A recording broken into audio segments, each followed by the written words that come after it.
Hi, this is Constance Towers, and welcome to TV Confidential. Ed Robertson welcoming you to TV Confidential, radio talk show about television that will welcome back Marion Ross in our second hour. Marion Ross, the actress known around the world as Mrs. C on Happy Days. Calendar year 2019 marks the 45th anniversary of the premiere of Happy Days. We'll talk to Marion about that and more when she joins us in our second hour. We hope you'll stay tuned for that. In the meantime, we'll start off this hour by welcoming author, teacher, law professor, and longtime television and radio legal analyst Stanley A. Goldman.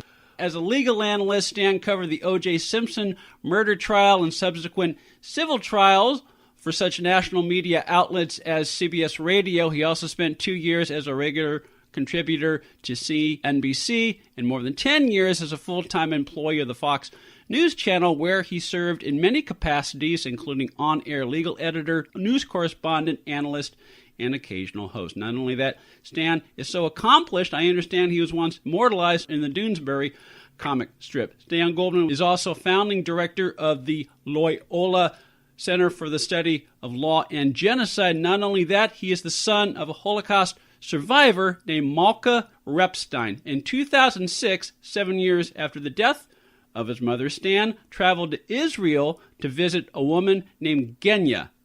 Genya was Malka's best friend during the Holocaust.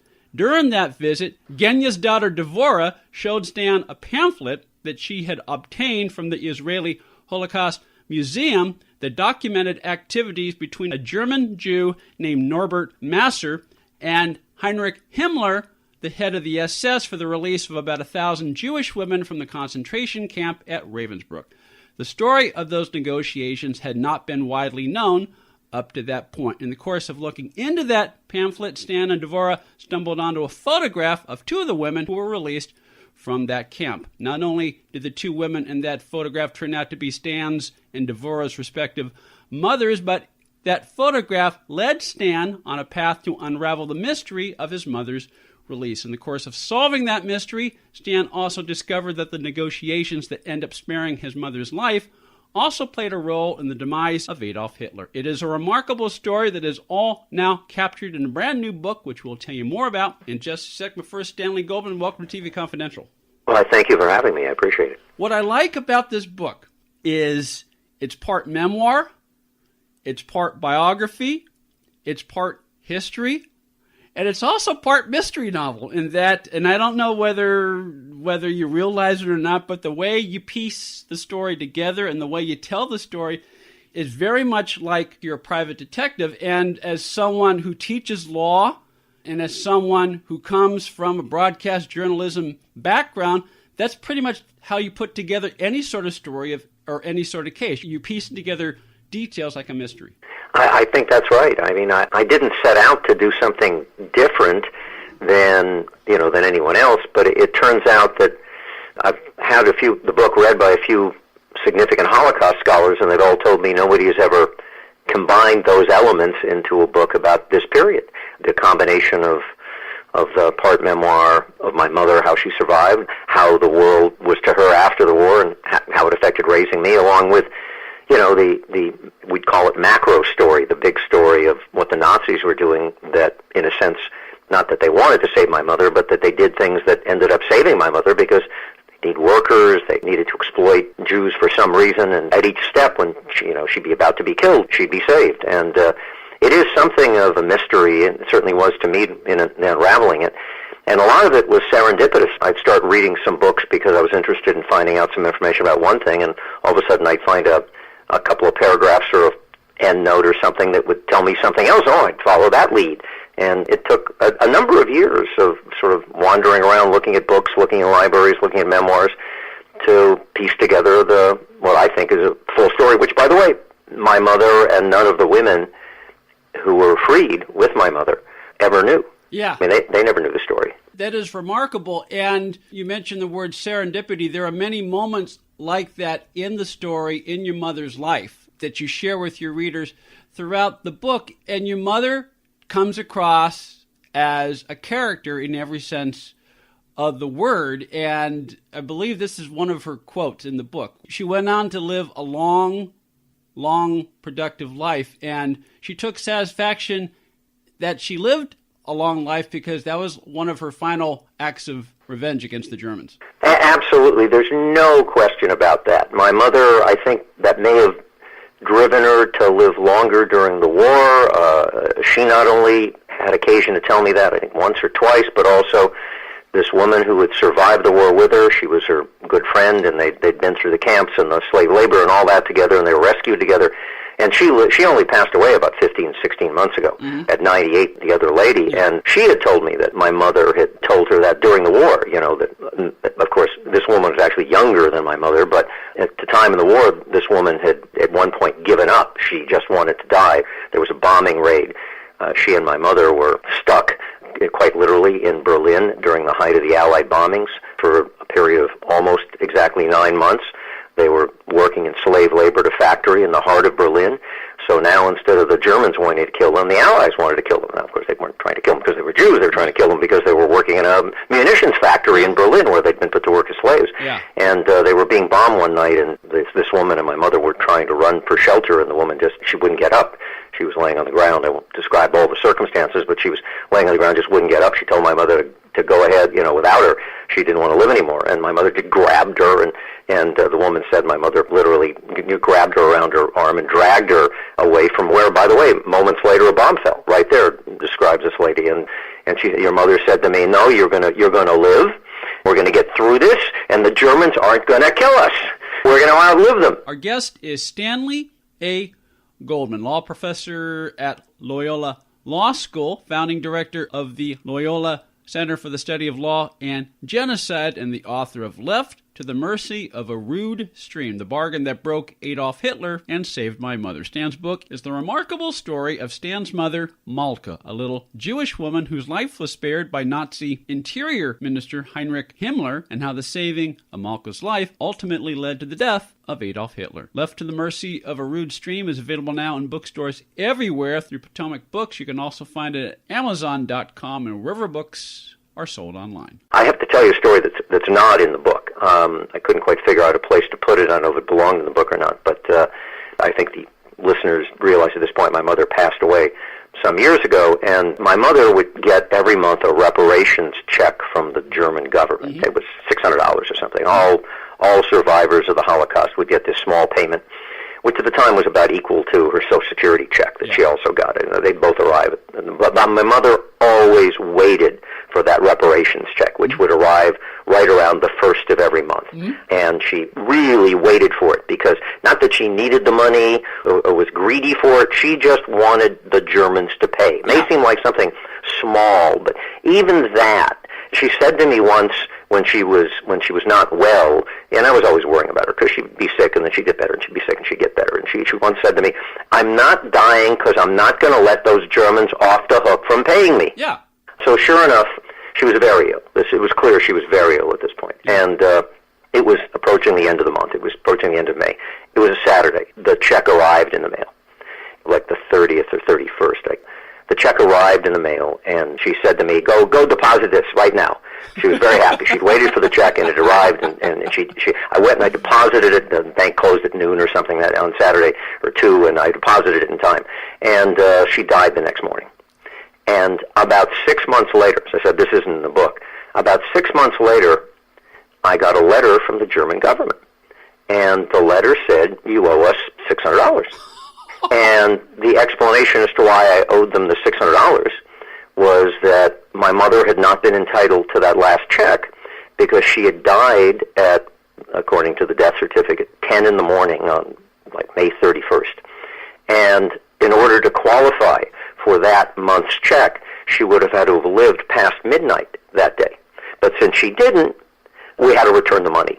Let's just say I wrote back a rather long and angry response, which included the fact that I was a lawyer and that I didn't care how much money in expenses this would cost. I would never return that check to them, and they could battle me through every court they wanted, and I had appeared as an attorney at that point already, and at every level court in the United States, including the United States Supreme Court. I mean, I've appeared everywhere, and I was not going to give them back that check. She had waited for it, and I think that's maybe one of the reasons why she lived those extra couple of days waiting for that check. She got it, she deposited it. Out of my cold, dead hand, were they going to get that check back? And just getting to know you a little through your book, Stan, and getting to know Malka a little through your book, I would imagine somewhere in the great ether, she smiled on you that day. Well, she would have gone. She would have probably gone. Oh, yeah, that's good. Yeah, but yeah. No, I wouldn't. Don't give it back. No. Yeah. But she was said. That's exactly the way she was said it. By the way, I happen to do my mother quite well. Yes. It's an oddity. And the cool thing about it is, again, this is a part memoir, but also you use elements of fiction.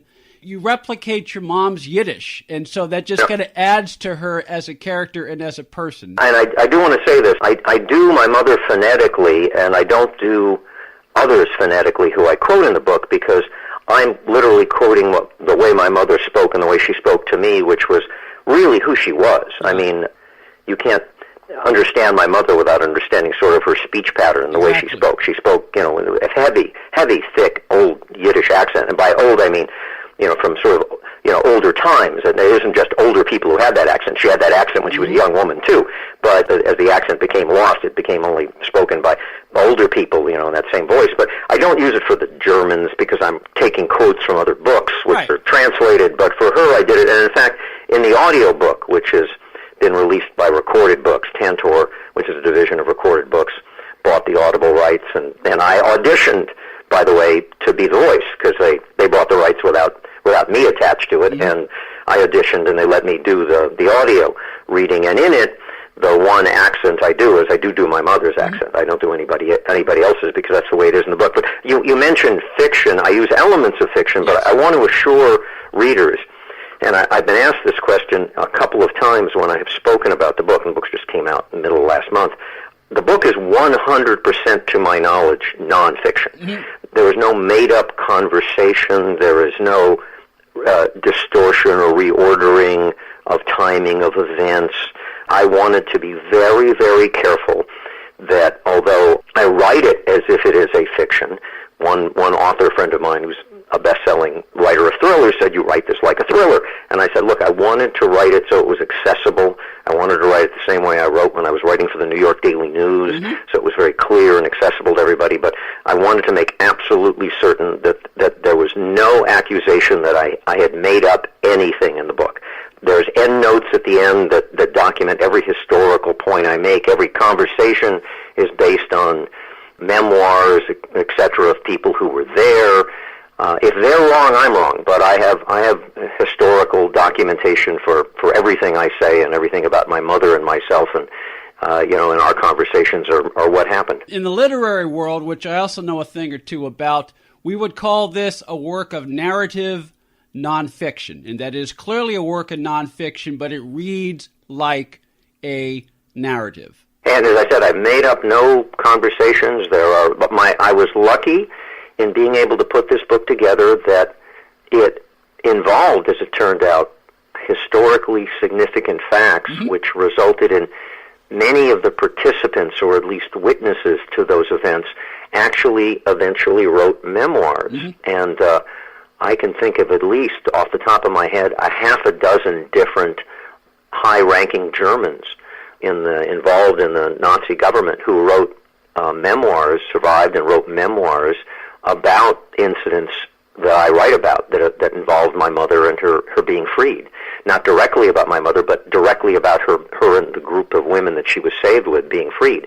And so I have direct quotes on conversations and events and how people reacted and what their facial expressions were, and I was able to find that by calling the memoirs of people from that era. On the line with us is Stanley A. Goldman, law professor of Loyola Law School, founding director of the Loyola Center for the Study of Law and Genocide, and the author of Left to the Mercy of a Rude Stream, the bargain that broke Adolf Hitler and saved my mother. Stan's book is the remarkable story of Stan's mother, Malka, a little Jewish woman whose life was spared by Nazi Interior Minister Heinrich Himmler, and how the saving of Malka's life ultimately led to the death of Adolf Hitler. Left to the Mercy of a Rude Stream is available in bookstores everywhere through Potomac Books. You can also find it in hardcover for the Kindle and also as an audiobook through Amazon.com. And as Stan just mentioned, Stan narrates the audiobook version of his book, Left to the Mercy of a Rude Stream. I want to go back to something you said when you were talking about the time that Malka saved her friend Genya's life, showing incredible superhuman resolve at a time when Genya was ready to give up. And one thing we should also point out is you're Malka's son, but you were not her only son. She had a son and a daughter who preceded you and who she lost to the Nazis. And so she was determined not to lose anybody else again, correct? Yeah, that's absolutely true. She was very protective of everybody who, she was her closest friend and me. And matter of fact, the overprotection of me was a deeply psychological issue with her. Yeah. To the point that as I write in the book, as I intersperse and write in the book, she was.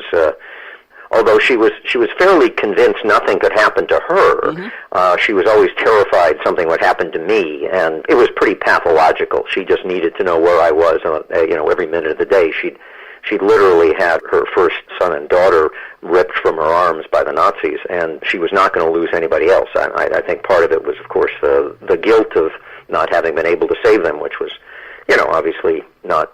It's completely understandable. Although there was nothing she could have done to have saved them, and that was true. I mean, these were Nazis with guns, and they were taking the children, and that's true. And yet she went on living and had a long life. And sometimes I'm not at all certain she was ever able to forget it. But no one is entirely or should entirely be just a former victim. They have lives that they live. A decision has to be made. You either don't go on living or you do go on living. There's a quote in the book. Isaac Singer, the great writer who won a Nobel Prize in Literature, has a short story he wrote called The Cafeteria. It's about a gathering of old Jews in a cafeteria in New York, and the protagonist, the speaker and the narrator of the story is obviously Isaac Singer, although he doesn't use his own name in it. And he talks about how they sit there and they talk about the Holocaust and people who are dead. And Isaac Singer's character stops and says to the little group, he says, it reminds me of this movie I saw not long ago. It takes place on the plains in Africa, and there's these antelope, and they're just quietly grazing, and all of a sudden a lion comes up and kills one of them, and all of the others they just run and they run and they run, and after a while they have to stop and graze some more, and then he just kind of looks at the group and goes, "What else can you do?" Yeah. and that's like survivors. You have to do something else. You have to live, and as much as it never leaves you, it's a PTSD, but it's exactly. It's a part of your life, and you have other parts of your life. Exactly. I mean, and I've had a chance to talk to war veterans who live with PTSD, and it's much the same thing. Yes, they still have moments where they wake up in cold sweats because, what's the saying? You can't unsee that. You can't forget that because it is part of your fabric, but part of the challenge is not forgetting it, but not letting it define you for the rest of your life. Yeah, it's difficult not to have it be a significant part of you, to say the least. I mean, how anybody can go on living is a mystery to many people. But I quote Dostoevsky in the book. It's not that I quote Dostoevsky very often in my life, but he talks,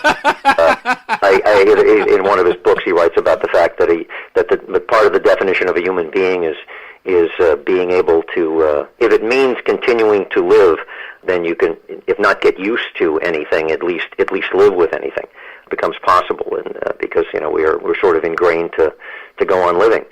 No, that was my mother. She was, I mentioned in the book that she had nightmares. I mean, the ghosts haunted her. I mean, there was no question. I mean, she was 80 years old, and I tell the story in the book, which, of course, absolutely true, that every once in a while she'd wake up in the middle of the night. She had a caregiver at this point when she was in her 80s, and she'd scream out for her caregiver who lived in another bedroom in the apartment, and the caregiver would come running in, and my mother would be, her eyes a little groggy, and she'd searching around the room, kind of glazed-eyed, and she'd turn to her caregiver and say, "Ah, der Gestapo?"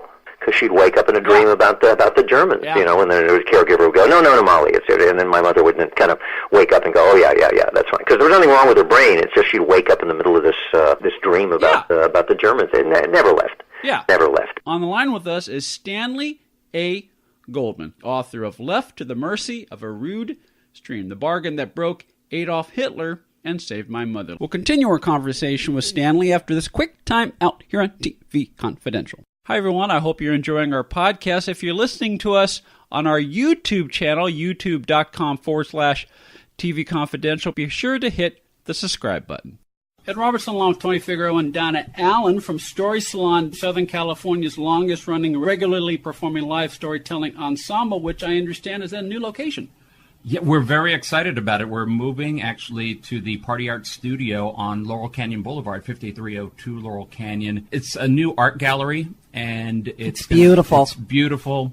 Donna and I have been involved with Story Salon for the last 9+ years. We're going to be in an art gallery now. We're going to have a $5 cover, some nice refreshments, and a wonderful eclectic evening of storytelling. Which is a great environment because, it as you say, the word is eclectic, and for $5, it's a great evening of entertainment. You can't ask for much more. No, not at all. And these stories, some of them are funny, some of them are tragic, some of them are a little off the wall, but we just have a wonderful time keeping the art of storytelling alive. And you can find out more about it by going to storysalon.com. Accredited by Guinness World Records, welcome to Archival Television Audio Incorporated, a peerless TV soundtrack archive, preserving the audio from television's first 3 decades, the 1950s, 60s, and 70s, the golden and silver age of television. For more information, go to atvaudio.com. The Beverly Hills Theater Guild annually sponsors the Julie Harris Playwright Awards competition to discover new theatrical works and to encourage established or emerging writers to create quality works for the theater. The Julie Harris Playwright Awards competition offers 3 prizes. First prize, $3,500. Second prize, $2,500. Third prize, $1,500. This year's competition runs from January 1st, 2019 to April 1st, 2019, and is open to all U.S. citizens or legal residents. All entries must be original, full-length plays that are unpublished, unproduced, and not currently under any option. Entries must be accompanied by the application form and in accordance with the submission policies and procedures. All entries must be postmarked by April 1st, 2019. To download an application form for the Julie Harris Playwright Awards competition, or for more information on submission policies and procedures, go to BeverlyHillsTheaterGuild.com and click Award Competitions.